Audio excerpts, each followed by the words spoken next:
Bismillahirrahmanirrahim. Assalamualaikum warahmatullahi wabarakatuh.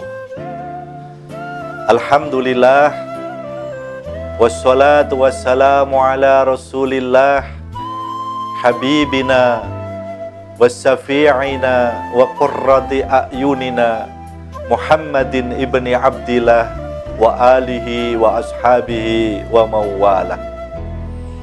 Pemirsa Abi TV yang saya hormati rahimakumullah, kali ini saya ingin mengajak pemirsa untuk mentadabburi firman Allah Subhanahu wa Ta'ala di dalam suratul Baqarah ayat 120.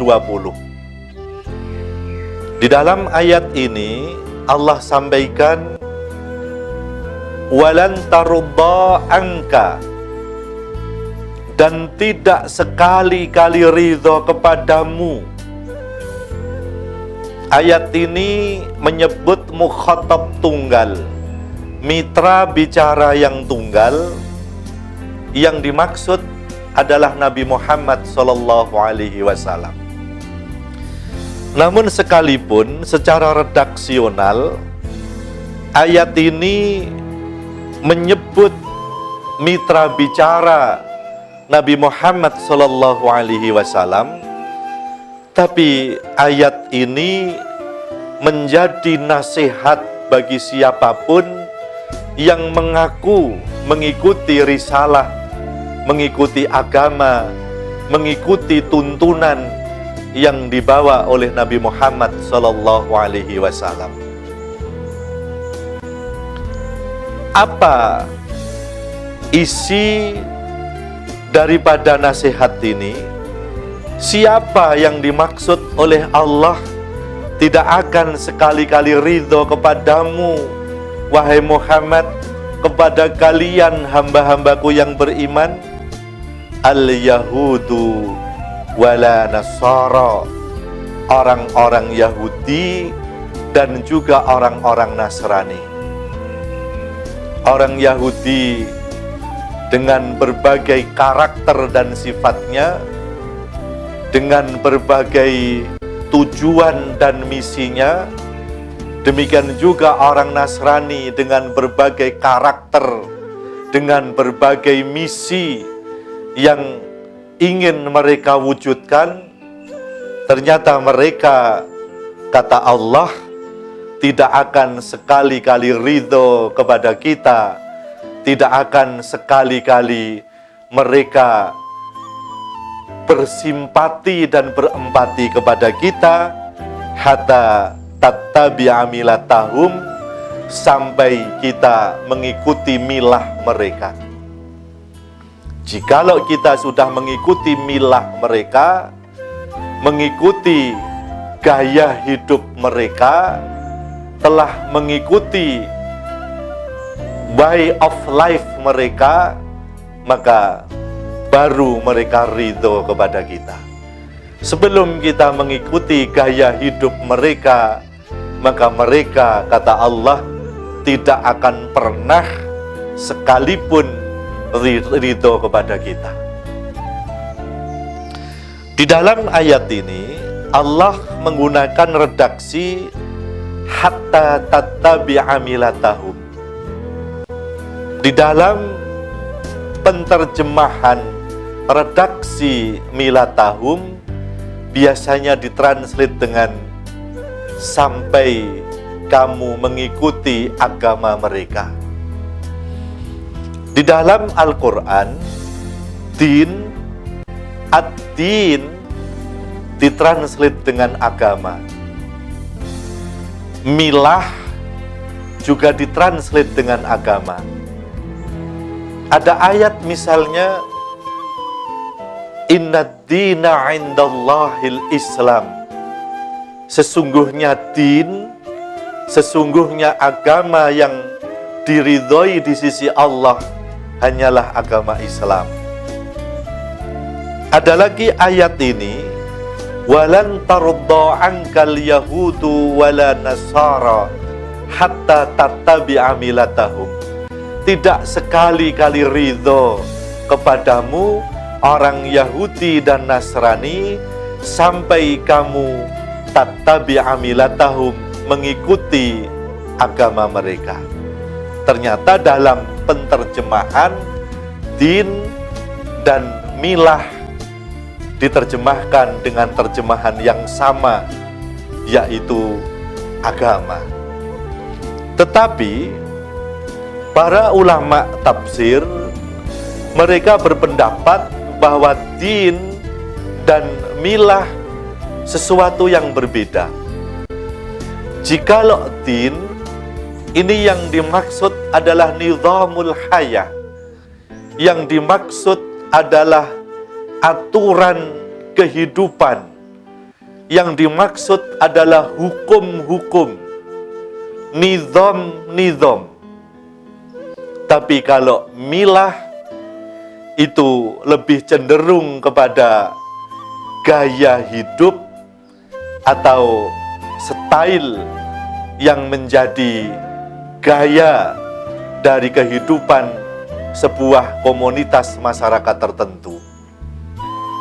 Oleh sebab itu, jikalau milah di dalam ayat ini kita translate, kita terjemahkan dengan hatta tatabi'a milatahum, kita terjemahkan dengan sampai kamu mengikuti gaya hidup mereka, maka yang dimaksud adalah gaya hidup di luar hal-hal yang bersifat ubudiyah.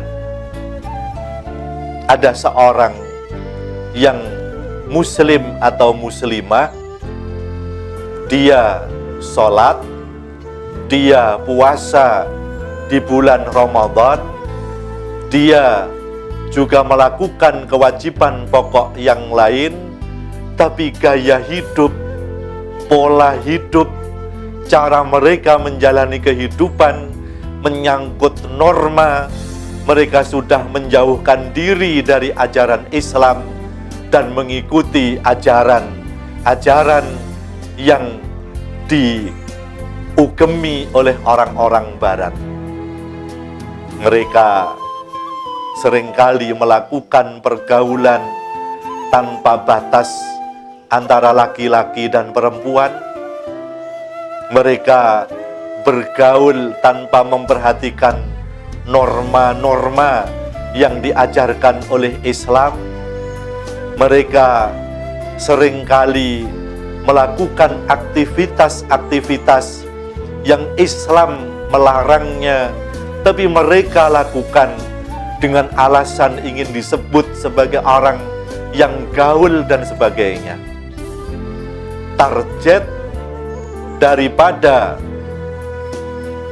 misi orang-orang Yahudi dan Nasrani adalah kita mengikuti gaya hidup mereka.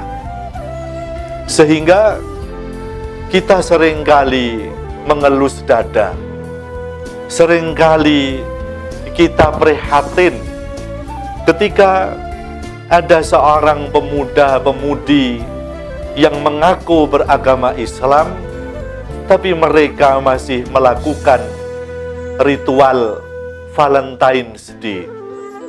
Mereka seringkali melakukan aktivitas untuk ulang tahun mereka dengan cara-cara yang tidak dibenarkan oleh syariat Islam. Islam melarang mereka bergaul secara bebas, boleh bergaul dalam batas-batas tertentu sesuai ajaran Islam. Tapi yang mereka pertontonkan kepada publik, saling peluk, saling cium, saling pegang.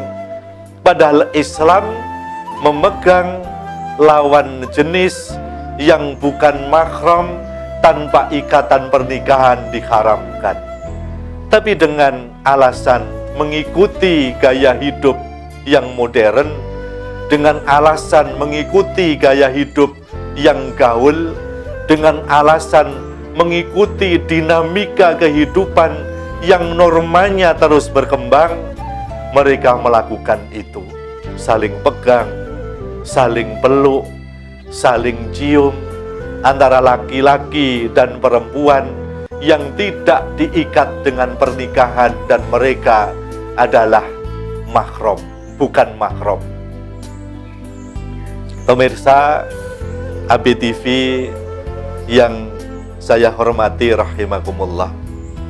Oleh sebab itu, jikalau kita melihat ayat ini, maka target mereka tidak harus kita kemudian murtad, kemudian berganti agama seperti agama mereka, kemudian melakukan ritual ibadah seperti ibadah mereka, kemudian secara administrasi di dalam KTP kita ditulis agama-agama mereka.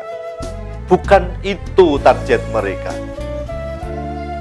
Tapi yang mereka inginkan, gaya hidup kita, kehidupan kita diikat norma-norma aturan sebagaimana norma yang mengikat mereka, dan kita dijauhkan dari norma aturan yang bersumber dari agama kita.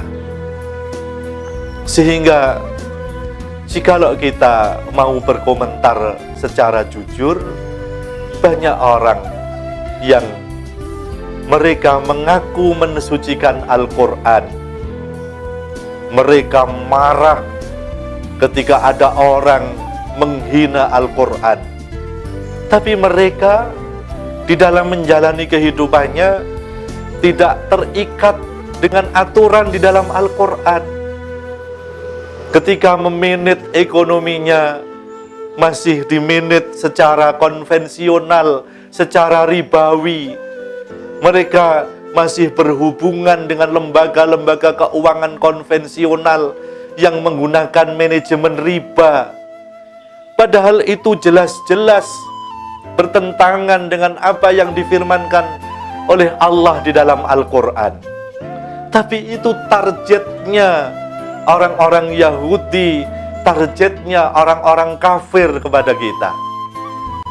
Maka kita masih mengaku beragama Islam, secara administrasi tertulis dalam KTP kita masih Muslim, tapi cara kita menjalani kehidupan sudah seperti orang-orang kafir, sudah terikat dengan norma-norma yang tidak bersumber dari ajaran Islam.